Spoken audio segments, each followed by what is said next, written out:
So have you ever read an investment deck and didn't really understand how much you put in and what you're going to get back on it? My name's Jeremy Mercer. I'm the CEO of Matador Capital. I place private equity into commercial real estate investments, and I'm here today to explain to you the annual projected cash flow section of an investment overview.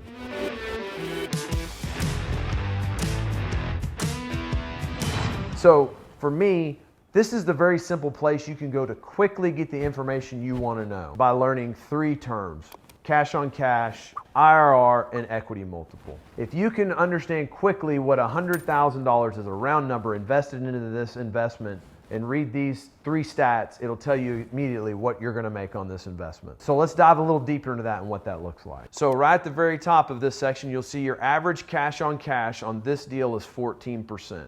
So very simply, look at it from this standpoint. If I put $100,000 into this deal, I'm going to make $14,000 a year on the property. So then below that is the exit assumption. So typically I write to a 5-year exit on the property as we would hold it and then exit it in 5 years. The pro forma of the property, we have an NOI in year 5 that we pro forma, then we turn around and base the exit on a cap rate. On this example, we're basing the cap rate at 7.5%, showing that we will exit the property at $2.56 million.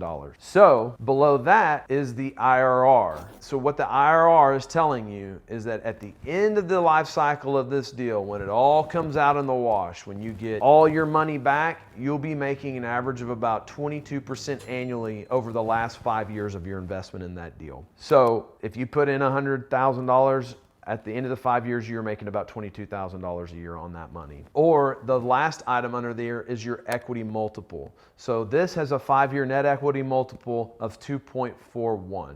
So that means, very simply, if you put $100,000 in this deal, in year 5, when we exit the property, you would get back $241,000. Your $100K plus an additional $141,000, which equals a 2.41 net equity multiple. So now that you understand this, you can quickly go into an investment overview, review it, and see what your money invested in this deal will look like over the next 12 months to 60 months, or whatever the projected exit is. But this is a great way to quickly read it and assess if this is something you're interested in. My name's Jeremy Mercer. Shoot me a DM, subscribe to the YouTube channel. I'd love to talk to you more about private equity placement into commercial real estate.